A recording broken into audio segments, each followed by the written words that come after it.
नमस्कार मित्रांनो.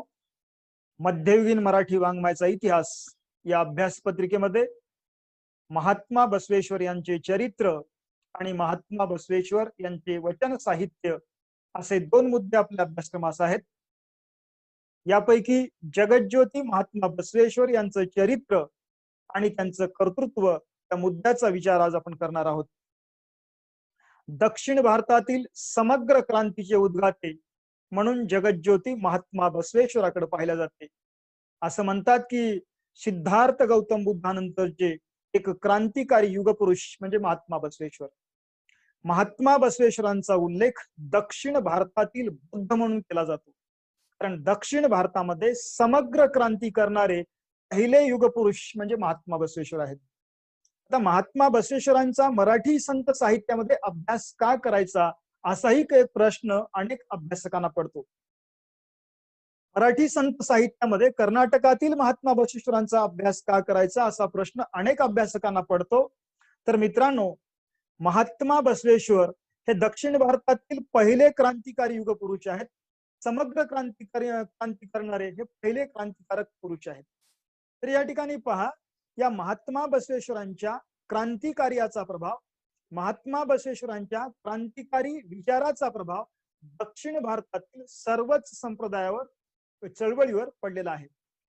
दक्षिण भारतामध्ये जेवढे काही संप्रदाय आहेत, दक्षिण भारतामध्ये जेवढे काही पुरोगामी परिवर्तनवादी चळवळी आहेत, त्या सर्वच संप्रदायावर, सर्वच पुरोगामी परिवर्तनवादी चळवळीवर महात्मा बसवेश्वरांचा प्रत्यक्ष किंवा अप्रत्यक्ष असा प्रभाव पडल्याचा दिसून येतो. म्हणून दक्षिण भारतातील संत साहित्य अभ्यासण्यापूर्वी, महाराष्ट्रातील मराठी संत साहित्य अभ्यासण्यापूर्वी बसवेश्वर समजून घेणं हे नितांत गरजेचं आहे. म्हणून या ठिकाणी आपण मराठी संत साहित्याच्या इतिहासामध्ये महात्मा बसवेश्वर अभ्यासतो. तर बसवेश्वरांचा अभ्यास करण्यापूर्वी, बसवेश्वरांचं चरित्र समजून घेण्यापूर्वी, बसवेश्वरांचं कर्तृत्व समजून घेण्यापूर्वी तो काळ समजून घेणं गरजेचं आहे. बसवेश्वरांचा काळ हा 12वा शतक आहे मित्रांनो.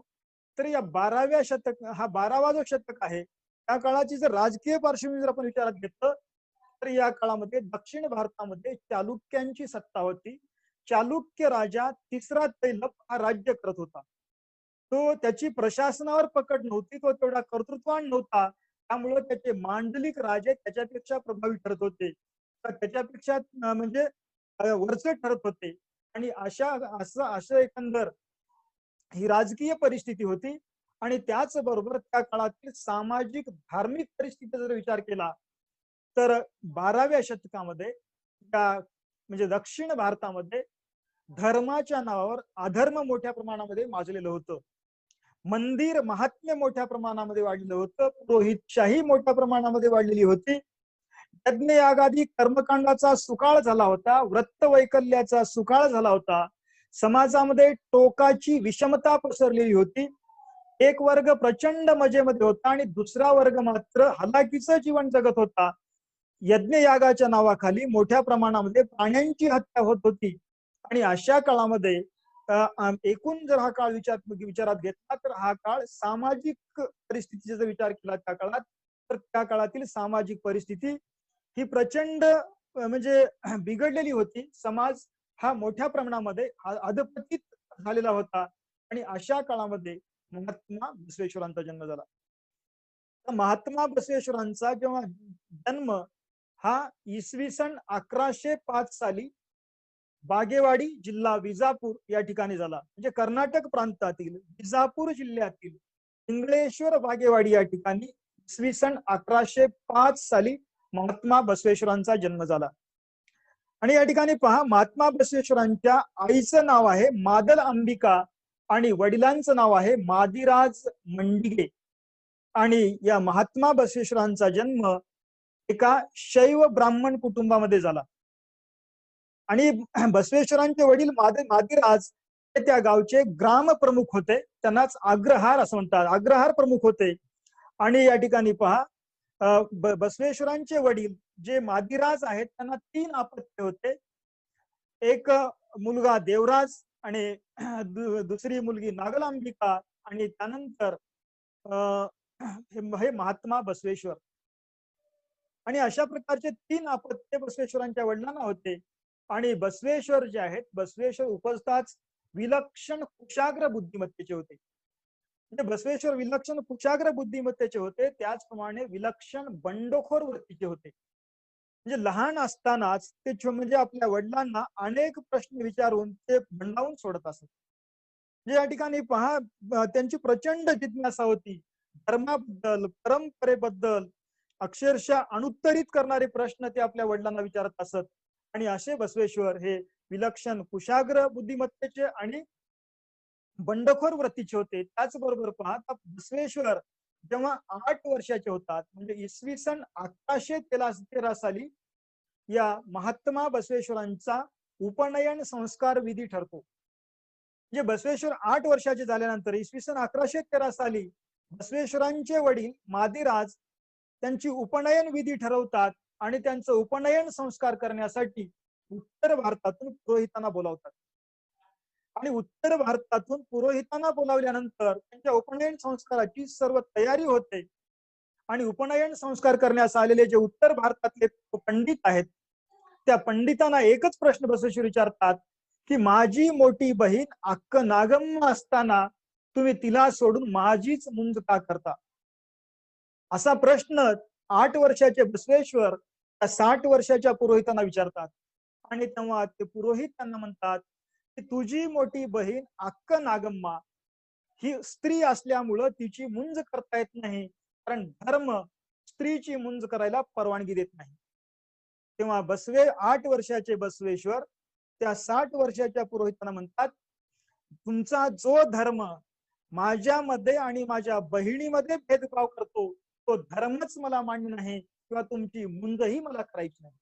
म्हणजे वयाच्या 8व्या वर्षी सनातन वैदिक धर्माविरुद्ध म्हणजे बंड करून उठणारा या जगातला पहिला महात्मा म्हणजे हा महात्मा बसवेश्वर. ते पहा, खेळण्या बागडण्याच्या वयामध्ये बसवेश्वर सनातन वैदिक धर्माविरुद्ध म्हणजे बंड करून उठतात. आणि त्याचबरोबर पहा, म्हणजे एवढंच नाही तर त्यांनी या वैदिक धर्माविरुद्ध बंड करून आपल्या घरादाराचा त्याग करून घरातून बाहेर पडतात. त्या धर्माविरुद्ध बंड करून आपल्या घरादाराचा त्याग करून बसवेश्वर वयाच्या 8व्या वर्षी घरातून बाहेर पडतात. आणि घरातून बाहेर पडतात आणि ते कुडल संगम या ठिकाणी जाऊन त्या ठिकाणी ज्ञान साधना करतात. आणि याच दरम्यान त्यांच्या आई वडिलांचा मृत्यू होतो. म्हणजे इसवी सन 1114 साली महात्मा बसवेश्वरांच्या आई वडिलांचा मृत्यू होतो. बसवेश्वर पोरके होतात. आणि त्यानंतर महात्मा बसवेश्वर कुडल संगम या ठिकाणी ईशान्य गुरु यांच्याकडं राहून ते ज्ञान साधना करतात. त्या काळामध्ये त्यांनी वेद, उपनिषद, पुराण, त्याचबरोबर जैन ग्रंथ, बौद्ध ग्रंथ, त्याच आगमशास्त्र या सगळ्या गोष्टीचा त्यांनी अभ्यास करतात. त्याचबरोबर संस्कृत साहित्यातील सर्व शैव सिद्धांताचा मुळातून ते अभ्यास करतात. म्हणजे आपलं पूर्वसंचित जे साहित्य आहे, संस्कृत मधलं जे काही साहित्य आहे किंवा जैन साहित्य, बौद्ध साहित्य, या सगळ्या साहित्याचा त्यांनी सखोल असा अभ्यास करतात. आणि अभ्यास केल्यानंतर पुढं या महात्मा बसवेश्वरांचा म्हणजे गंगांबिके सोबत विवाह होतो. म्हणजे त्यांच्या मामाची मुलगी, त्यांचे मामा बलराज किंवा बलदेव हे बिज्जळाच्या दरबारामध्ये मंत्री होते. आणि त्यांची मुलगी गंगांबिका तिच्यासोबत महात्मा बसवेश्वरांचा विवाह होतो. आणि विवाह झाल्यानंतर पुढं महात्मा बसवेश्वर मंगळवेढा या ठिकाणी येतात. म्हणजे महाराष्ट्रामध्ये मंगळवेढा या ठिकाणी येतात, कारण त्यांचे मामा बलदेव बिज्जल राजाच्या दरबारामध्ये मंत्री होते. बिज्जल राजा हा चालुक्याचा मांडलिक असतो आणि मंगळवेढा या ठिकाणी त्याचं राज्य असतं. आणि या बिज्जल राजाच्या दरबारामध्ये बलदेव हे मंत्री असतात. आणि त्यामुळं महात्मा बसवेश्वर हे म्हणजे गंगांबिकेसोबत विवाह झाल्यानंतर या मंगळवेढा या ठिकाणी येतात. आणि मंगळवेढा या ठिकाणी आल्यानंतर त्या ठिकाणी मंगळवेढामध्ये बिज्जलाच्या दरबारामध्ये कर्णिक पदावर ते सुरुवातीला रुजू होतात. म्हणजे कर्णिक पदावर म्हणजे कारकून पदावर बिज्जलाच्या दरबारामध्ये ते रुजू होतात. आणि तो वर्ष आहे पहा 1132.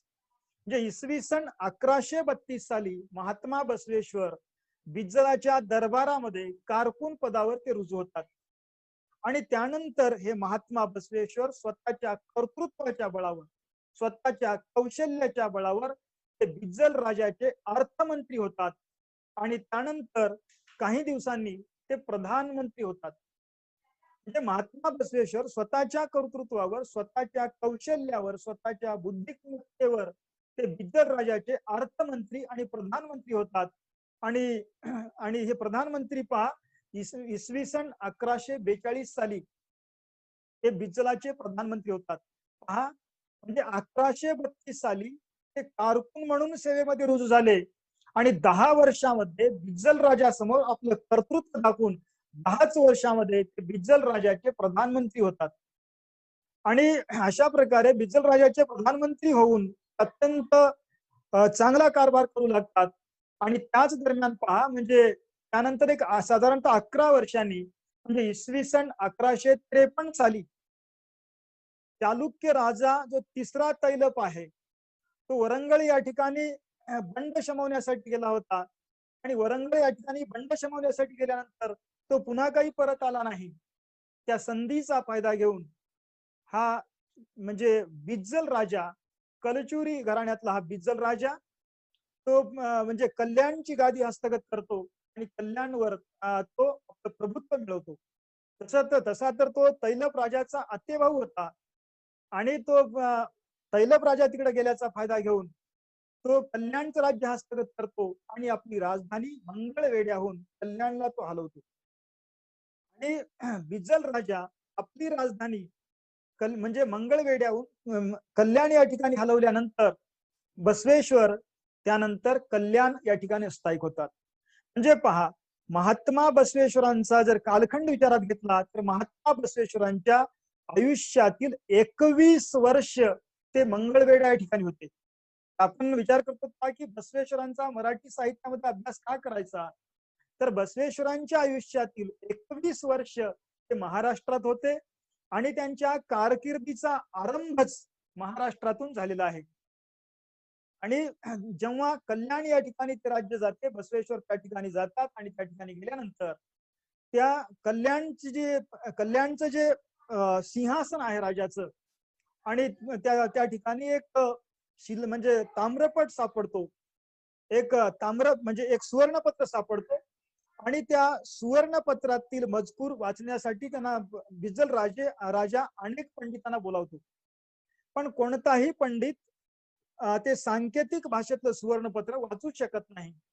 शेवटी तो विषय महात्मा बसवेश्वराकडे येतो आणि महात्मा बसवेश्वर ते सांकेतिक भाषेतील सुवर्णपत्र वाचून त्याचा अर्थ राजाला सांगतात की या सिंहासनाखाली खूप मोठं धन आहे आणि ते जर काही गरज पडली तर सिंहासन फोडायचं आणि ते धन काढायचं, अशा प्रकारचा मजकूर त्या सुवर्णपत्रामध्ये लिहिलं असल्याचं महात्मा बसवेश्वर सांगतात. तेव्हा त्या दरबारातले अनेक मंत्री या गोष्टीला कडाडून विरोध करतात. हे काहीतरी बसवेश्वरांना अपशकुन करायचं असं ते सांगतात. पण बिज्जलांचा विश्वास महात्मा बसवेश्वरावर होता. ते त्या ठिकाणचं सिंहासन फोडून खाली काढतात तर त्यांना खूप मोठ्या प्रमाणामध्ये सुवर्ण होऊन मिळतात. आणि बिज्जल राजा हा महात्मा बसवेश्वरावर प्रचंड खुश होतो. आणि त्यानंतर असं सांगितलं ते पहा, बिज्जल राजाची बहीण नीलांबिका हिचा विवाह बसवेश्वरासोबत करून दिला जातो. अशा प्रकारे नीलांबिका ही महात्मा बसवेश्वरांची दुसरी पत्नी. महात्मा बसवेश्वरांनी आपलं नातं बसवेश्वरासोबत जोडण्यासाठी आपली जी बहीण आहे, मांडलेली जी बहीण आहे नीलांबिका, तिचा विवाह महात्मा बसवेश्वरासोबत ते करून देतात. आणि महात्मा बसवेश्वरांचा प्रधानमंत्री म्हणजे कारकीर्द होता, तो कारकीर्द भ्रष्टाचार मुक्त प्रशासनाचा एक तो आदर्श होता. असं म्हणतात पहा, महात्मा बसवेश्वरांचं जीवन कसं होतं, किती निष्कलंक होतं, त्याबद्दलच एक त्यांच्या जीवनातली एक छोटीशी कथा अनेक ठिकाणी सांगितली जाते की, किंवा असा संदर्भ सांगितला जातो की महात्मा बसवेश्वर हे बिज्जल राजाच्या राजघरा म्हणजे खजिन्यातला एकही पैसा स्वतःसाठी किंवा स्वतःच्या वैयक्तिक ऐश्वर्यासाठी, सुखासाठी ते वापरत नव्हते. असं म्हणतात की महात्मा बसवेश्वर जोपर्यंत राजाचं काम करतात किंवा राज्याचं काम करतात तोपर्यंत राजाचं तेल समईसाठी वापरत असत.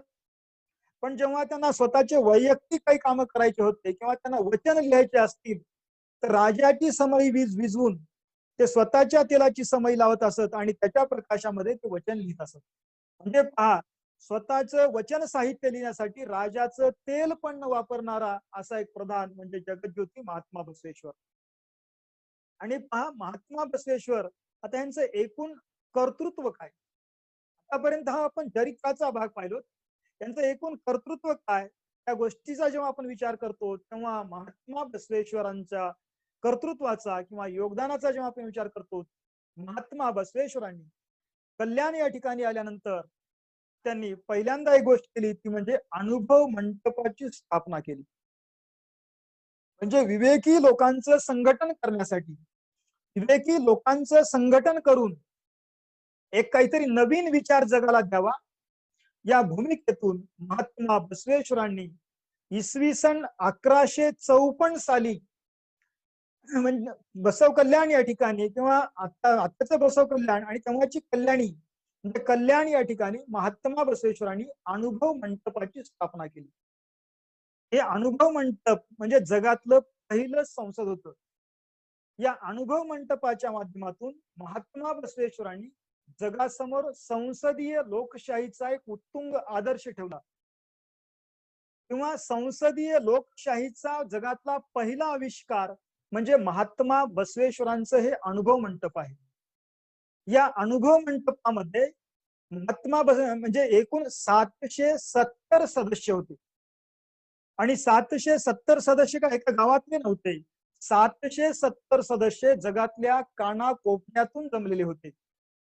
त्यामध्ये अल्लम या अनुभव मंडपाचे जे अध्यक्ष होते ते अध्यक्ष अल्लम प्रभू होते. अल्लम प्रभू म्हणजे एक महान योगी.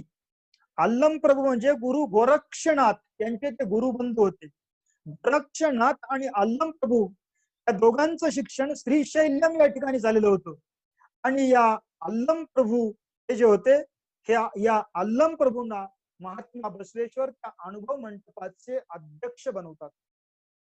तर विचार करा मित्रांनो, ज्या काळामध्ये आरक्षण नव्हतं, ज्या काळामध्ये कुठला दबावगट नव्हता किंवा कोणाला मत मागायचे नव्हते, अशा काळामध्ये महात्मा बसवेश्वर स्वयंस्फूर्तपणे अनुभव मंडपाचं अध्यक्षपद डोंबारी जातीतील अल्लम प्रभूंना देतात.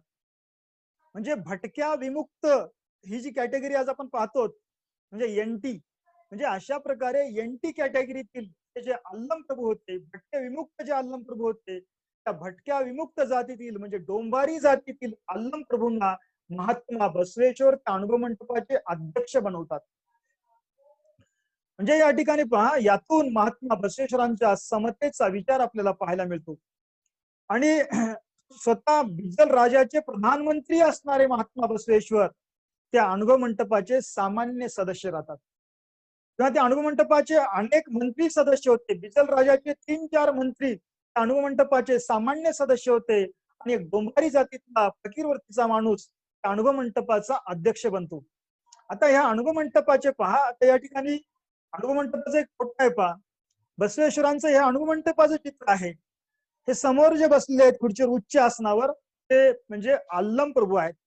आज जे आपण लोकसभेचं चित्र पाहतो, ह्या लोकसभेचा पहिला प्रारूप जगासमोर महात्मा बसवेश्वरांनी ठेवला. सर्वोच्च आसन असं त्या अध्यक्षांचं आहे. ते अल्लम प्रभू अशा उच्च आसनावर बसलेले आहेत आणि हे जे 770 सदस्य आहेत ते खाली समोर बसलेले त्यांच्या. आणि या ठिकाणी पहा, हे 770 सदस्य जे आहेत मागे सांगितल्याप्रमाणे एका गावचे नाहीत, एका जातीचे नाहीत, एका वर्गाचे नाहीत. हे सगळ्या वर्गाचे, सगळ्या जातीचे आणि सगळ्या जे प्रदेशाचे आहेत. आता ह्यामध्ये पहा, सिद्धरामेश्वरी अनुभव मंडपातले सोलापूरचे आहेत. मडिवाळ, माचय्या, अंबिगार, चौडय्या, अक्का महादेवी हे सगळे कर्नाटकचे आहेत. उर्लिंग पेद्दी हे पूर्वाश्रमीचे कट्टर म्हणजे अट्टल चोर होते किंवा गुंड होते. ते उर्लिंग देव किंवा उर्लिंग पेद्दी हे महाराष्ट्राचे होते. आणि त्यानंतर बहुरूपी चौडय्या, सकलेश मादरस हे जे आहे ते आंध्र प्रदेशचे होते. याशिवाय सोडूळ बाचरस आदय्या हे गुजरातचे होते. मरुळ शंकरदेव हे गांधार अफगाणिस्तानचे होते. एकांत रामैया हे कुंतल देशाचे होते. दोहार कक्कय्या विदर्भाचे होते आणि मादार चन्नय्या हे कांचीचे होते. राजा महादेव भूपाल हा काश्मीरचा पूर्वाश्रमीचा राजा होता. म्हणजे अशा प्रकारे जगातील कानाकोपऱ्यातील विवेकी लोकांचं संघटन महात्मा बसवेश्वरांनी अनुभव मंडपाच्या माध्यमातून केले. आज जे आपण अनुभव मंडपामध्ये म्हणजे आज जे आपण लोकसभेमध्ये पाहतो किंवा संसदेमध्ये पाहतो त्या गोष्टी महात्मा बसवेश्वरांच्या अनुभव मंडपामध्ये त्या काळात घडत होत्या. म्हणजे अनुभव मंडपाच्या एखाद्या सदस्याला एखाद्या सदस्याने एखादं वचन लिहिलं म्हणजे मानवी जीवनातील मूल्यासंबंधामध्ये धर्मासंबंधामध्ये एखाद्या सदस्यानं जर एखादं वचन लिहिलं तर तो सदस्य ते वचन त्या अनुभव मंडपामध्ये 770 शरणांच्या उपस्थितीमध्ये सादर करत असत आणि ते वचन सादर केल्यानंतर त्या वचनावर साधक बाधक चर्चा होत असत. आज ज्याप्रमाणे एखादा मंत्री एखादं बिल मांडतो आणि त्या बिलावर साधक बाधक चर्चा होते, त्यानंतर या ठिकाणी बहुमतानं ते बिल पास केल्या जाते. त्याच पद्धतीनं अनुभव मंडपाच्या एखाद्या सदस्यानं एखादा विचार आपल्या वचनातून मांडला तर त्याच्यावर सर्व सदस्यांची म्हणजे चर्चा होत असत आणि त्यानंतर सर्वानुमते त्या वचनाला मान्यता देत असत किंवा त्याच्यामध्ये जर काही दुरुस्त्या असतील तर त्या दुरुस्त्या सुचवल्या जात असत. म्हणजे पहा, आज जी आपण संसदेची कार्यप्रणाली पाहतो त्या कार्यक्रम प्रणालीची पहिली मुहूर्तमेढ त्या जगामध्ये महात्मा बसवेश्वरांनी केली. आपण म्हणतो की लोकशाही जननी इंग्लंड आहे, इंग्लंड लोकशाहीची जननी आपण म्हणतो, पण इंग्लंडमध्ये मॅग्ना चार्टाची सनद अस्तित्वात आल्यानंतर लोकशाही अस्तित्वात आली असं सांगितलं जाते. आता मॅग्ना चार्टाची सनद ही साधारणतः 1225च्या नंतर अस्तित्वात आली आणि इकडे मात्र 1154 मध्ये महात्मा बसवेश्वरांनी या ठिकाणी अनुभव मंडपाच्या माध्यमातून संसदीय लोकशाहीचा पाया रचला. पण बसवेश्वरांच्या अनुभव मंडपाचा जगामध्ये प्रचार आणि प्रसार न झाल्यामुळं लोकशाहीची जननी इंग्लंडला समजल्या जाते. पण इंग्लंडच्या कितीतरी पुढचा लोकशाहीचा विचार महात्मा बसवेश्वरांनी 12व्या शतकामध्ये या कर्नाटकामध्ये मांडला किंवा संसदीय लोकशाहीचं एक सर्वोच्च असं प्रारूप महात्मा बसवेश्वरांनी पहिल्यांदा जगासमोर ठेवला. आणि मित्रांनो, हे जे अनुभव मंडप आहे या अनुभव मंडपामध्ये जे 770 सदस्य होते त्या 770 सदस्यापैकी 70 स्त्रिया होत्या. 70 स्त्रियामध्ये जवळपास म्हणजे सगळ्या जातीतल्या स्त्रिया होत्या. म्हणजे महार, मांग, भोर, चांभार म्हणजे ह्या सगळ्या जातीतल्या स्त्रिया होत्या आणि 70 पैकी 30 ते 32 स्त्रियांनी त्या काळामध्ये वचन साहित्याची निर्मिती केली आहे, त्या वचनांची रचना केलेली आहे. मग त्यामध्ये अक्क महादेवी असो, सत्यव असो किंवा लक्कव्व असो, अशा अनेक स्त्रियांनी त्या काळामध्ये चिरंतन वचन साहित्याची रचना त्यांनी केलेली आहे. म्हणजे त्या काळामध्ये कुठलंही आरक्षण नसताना म्हणजे त्या ठिकाणी आपल्या अनुभव मंडपामध्ये स्त्रियांना समान अधिकार महात्मा बसवेश्वरांनी दिला. आपण म्हणजे या ठिकाणी पहा, ज्या इंग्लंडला लोकशाहीची जननी म्हणतो त्या इंग्लंडमध्ये स्त्रियांना मत मांडण्याचा अधिकार मिळण्यासाठी 20वे शतक उजळावं लागलं आणि त्यासाठी मोठ्या प्रमाणामध्ये संघर्ष करावं लागलं. त्या चित्रामध्ये पहा मित्रांनो, या ठिकाणी या फोटोमध्ये पहा, अक्क महादेवी म्हणजे अल्लम प्रभूच्या समोर येऊन निर्भीडपणे विचार मांडत आहे आणि तिच्या विचाराचं समर्थन तिच्या पाठीमागच्या स्त्रिया करत आहे. म्हणजे या ठिकाणी पहा, 12व्या शतकातलं हे दृश्य, ज्या काळामध्ये ढोर गवार शूद्रावर नारी येतो ताडणके अधिकारी असं म्हटलं जात होतं, त्या काळामध्ये महात्मा बसवेश्वरांच्या अनुभव मंडपामध्ये या ठिकाणी स्त्रिया निर्भीडपणे विचार मांडतात. म्हणजे स्त्रियांना मतदानाचा अधिकार मिळून 12व्या शतकात स्त्रियांना मतदानाचा अधिकार मिळवून देणारा जगातला पहिला महात्मा म्हणजे महात्मा बसवेश्वर आहे. म्हणजे अशा प्रकारे महात्मा बसवेश्वरांनी स्त्री पुरुष समतेचा विचार केला. लिंग भावाच्या पलीकडे जाऊन स्त्रीकडे पाहण्याची दृष्टी त्यांनी दिली. म्हणजे या ठिकाणी पहा, त्यामुळं त्या महात्मा बसवेश्वरांच्या अनुभव मंडपातील जेडर दासीमय्या नावाचा एक वचनकार असं म्हणतो, दाढी मिशा म्हणजे पुरुष, स्तन आणि केश सांभार म्हणजे स्त्री, पण त्यांना चेतना देणारा आत्मा ना असतो पुरुष ना असते स्त्री. तर पहा किती पुढचा विचार आहे. लिंग भावाच्या पलीकडे जाऊन स्त्रीकडे पाहण्याची दृष्टी महात्मा बसवेश्वरांनी दिली. स्त्रियांना समान अधिकार महात्मा बसवेश्वरांनी आपल्या या अनुभव मंडपाच्या माध्यमातून मिळवून दिला. महात्मा बसवेश्वरांचं हे अनुभव मंडप म्हणजे जगातील पहिलं आदर्श संसद होतं असं म्हणायला हरकत नाही. आणि यानंतर पहा, महात्मा बसवेश्वरांनी सामाजिक समतेचा पुरस्कार केला. महात्मा बसवेश्वरांच्या अनुभव मंडपामध्ये पहा, चांभार हरळय्या किंवा मादार चन्नय्या म्हणजे मांग जातीतील चन्नय्या, चांभार जातीतील हरळय्या, कुंभार आहे, सुतार आहे, तेली आहे, नावी आहे, परीट आहे, अशा प्रकारे सगळ्या जातीतील लोकांना एका छत्राखाली आणण्याचं काम महात्मा बसवेश्वरांनी केलेलं आहे. आणि एवढंच नाही तर त्या महात्मा बसवेश्वरांनी सगळ्यांचा गौरव केलेला आहे. म्हणजे चांभार हरळय्या सारख्या माणसासमोर नतमस्तक व्हायला महात्मा बसवेश्वरांना धन्यता वाटत असते.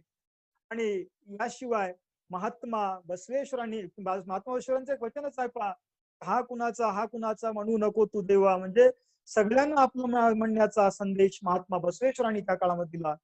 आणि त्याच बरोबर समाजवादाचा आदर्श महात्मा बसवेश्वरांनी जगासमोर प्रस्थापित केला. म्हणजे या ठिकाणी पहा, आपण समाजवादाचे जनक म्हणून कार्ल मार्क्स यांचा गौरव करतो. कार्ल मार्क्स यांनी दास कॅपिटल मध्ये समाजवादाचा सिद्धांत मांडला, साम्यवादाचा सिद्धांत मांडला. पण कार्ल मार्क्सचा साम्यवाद हा भौतिक साम्यवाद होता. पण महात्मा बसवेश्वरांनी 12व्या शतकामध्ये जो समाजवाद मांडला, जो साम्यवाद मांडला, तो आदर्श साम्यवाद होता. म्हणजे महात्मा बसवेश्वरांनी आपल्या वचनातून दासोहांचा विचार मांडला. महात्मा बसवेश्वर असं म्हणतात, परमेश्वराने माणसाला हात 2 दिलेले आहेत, पण तोंड मात्र एकच दिलेलं आहे. ते ह्याच्यासाठी की 2 हात यासाठी दिले, खायला तोंड एक दिलेलं आहे, हात मात्र 2 दिलेले आहेत. एका हातानं स्वतःच्या तोंडामध्ये घास घालण्यासाठी, दुसऱ्या हातानं दुसऱ्याच्या तोंडामध्ये घास घालण्यासाठी ही महात्मा बसवेश्वरांची भूमिका होती. जे महात्मा बसवेश्वरांनी सांगितलेलं आहे की जगातील संपत्ती जी आहे त्या संपत्तीवर सर्वांचा समान अधिकार आहे. संपत्तीचा संचय करणं म्हणजे पाप आहे, असा विचार महात्मा बसवेश्वरांनी मांडला. म्हणजे संपत्तीचा विनियोग समाजाच्या कल्याणासाठी झाला पाहिजे, हा विचार महात्मा बसवेश्वरांनी 12व्या शतकात आपल्या दासोह सिद्धांतातून मांडला. म्हणजे महात्मा बसवेश्वरांचा दासोह सिद्धांत म्हणजे समाजवादाची पायाभरणी आहे. आणि त्याचबरोबर महात्मा बसवेश्वरांनी श्रम मूल्य आणि उद्योगशीलतेचा संदेश जगाला दिला. बसवेश्वरांचा काय कवे कैलास नावाचा सिद्धांत आहे पहा. काय कवे कैलास म्हणजे काय, हा देह झिजवून जे काही मिळते त्याच्यावर उदरनिर्वाह केलं पाहिजे, ही महात्मा बसवेश्वरांची भूमिका आहे. कायक म्हणजे देह, म्हणजे हा देह, या देहानं कष्ट करून त्याच्या मोबदल्यात जे काही मिळते त्यावर माणसानं जगणं म्हणजे कैलासाचं सुख मिळवणं आहे, असं महात्मा बसवेश्वर सांगतात. म्हणजेच काय, प्रामाणिकपणे कष्ट करून त्यातून जो काही मोबदला मिळतो त्या मोबदल्यावर जगणं म्हणजे कैलासाची प्राप्ती आहे किंवा कैलासाचं सुख घेणं आहे, असं महात्मा बसवेश्वर सांगतात. म्हणजे कोणत्याही प्रकारचा भ्रष्टाचार न करता, कोणत्याही प्रकारची बदमाशी न करता केवळ कष्टावर जगणं हेच कैलास आहे, असं महात्मा बसवेश्वर सांगतात. त्याचबरोबर महात्मा बसवेश्वरांनी उद्योगशीलतेचा पुरस्कार केला. इथे जन्माला आलेल्या प्रत्येक माणसाला काम केलं पाहिजे, प्रत्येक माणसाला कष्ट केलं पाहिजे आणि आपलं कर्म हीच पूजा आहे, हा विचार महात्मा बसवेश्वरांनी दिला.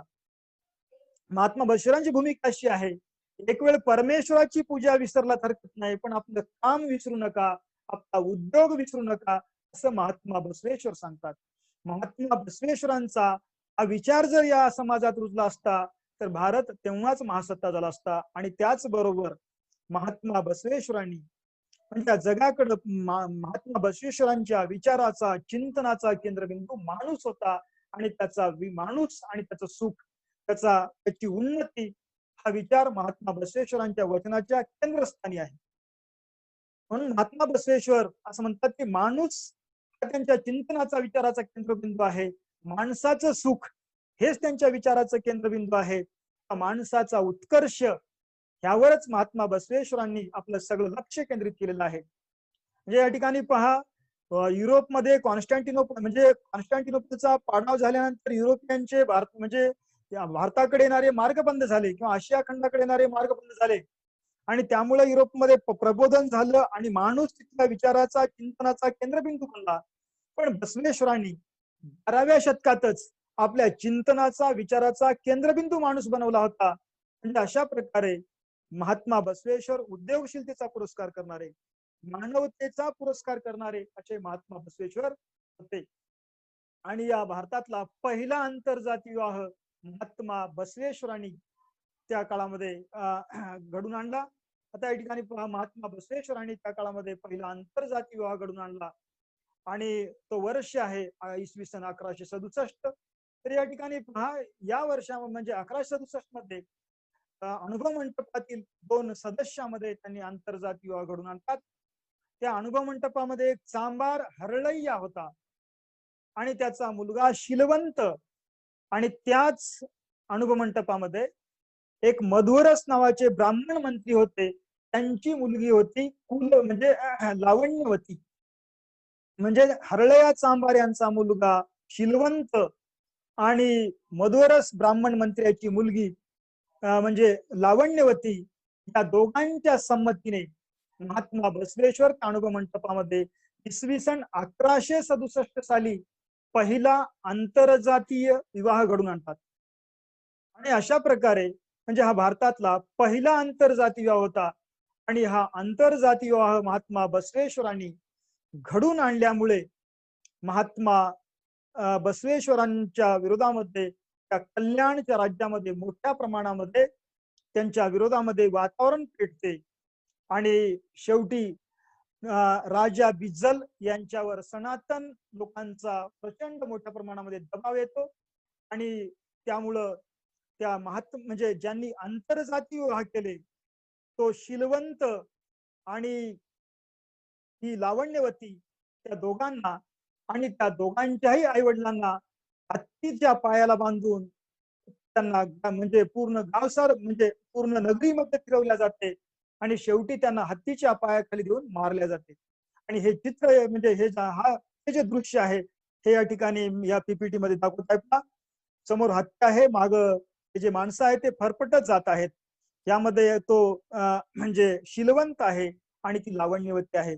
आणि अशा प्रकारे आंतरजातीय विवाह करणाऱ्यांना राजा बिज्जल हा म्हणजे मृत्यूदंडाची शिक्षा देतो आणि क्रूर पद्धतीनं त्यांना आणि त्यांच्या आई वडिलांना मारतो. आणि हे झाल्यानंतर पुन्हा या म्हणजे कल्याण या ठिकाणी महात्मा बसवेश्वरांचे जे अनुयायी आहेत त्या अनुयायांना अडचणीत आणण्यासाठी किंवा त्यांची क्रांती संपवण्यासाठी सनातनी लोकांकडूनच बिज्जलाचा खून घडून आणला जातो. आणि बिज्जलाचा खून झाल्यानंतर मोठ्या प्रमाणामध्ये अनुभव मंडपातील सदस्यांची कत्तल चालू होते. आणि त्या काळामध्ये बसवेश्वर आपल्या अनुयायासह कल्याण या ठिकाणून बाहेर पडतात. त्यांचे काही शिष्य इकडं श्रीशैल्यमला जातात आणि बसवेश्वर आणि काही शिष्य कुडल संगम या ठिकाणी जातात. आणि कुडल संगम या ठिकाणी गेल्यानंतर महात्मा बसवेश्वर कृष्णा, मल्लप्रभा, घटप्रभा या 3 नदीचा संगम ज्या ठिकाणी होतो त्या ठिकाणी जाऊन महात्मा बसवेश्वर इसवी सन 1167 साली ते जलसमाधी घेतात. तर आता हे जे दृश्य आहे पहा, हे जे फोटो आहे हा फोटो महात्मा बसवेश्वरांच्या जलसमाधीचा फोटो आहे. या ठिकाणी 3 नद्यांचा संगम झालेला आहे, कृष्णा, मल्लप्रभा आणि घटप्रभा. त्या 3 नद्यांचा संगम ज्या ठिकाणी होतो त्या मध्यभागी महात्मा बसवेश्वरांची समाधी आहे. त्या समाधीच्या सभोवती जवळपास 40 ते 50 फूट पाणी नेहमी असते. तर अशा प्रकारे ह्या पाण्याच्या मध्यभागी ही महात्मा बसवेश्वरांची समाधी आहे. तर अशा प्रकारे मित्रांनो हे आहे महात्मा बसवेश्वरांचं चरित्र आणि कर्तृत्व. तर या ठिकाणी आजच्या सत्रामध्ये आपण जगज्योती महात्मा बसवेश्वर यांचं चरित्र आणि त्यांचं कर्तृत्व हा मुद्दा या ठिकाणी आपण अभ्यासलो. तर या ठिकाणी मित्रांनो आपण थांबू. धन्यवाद.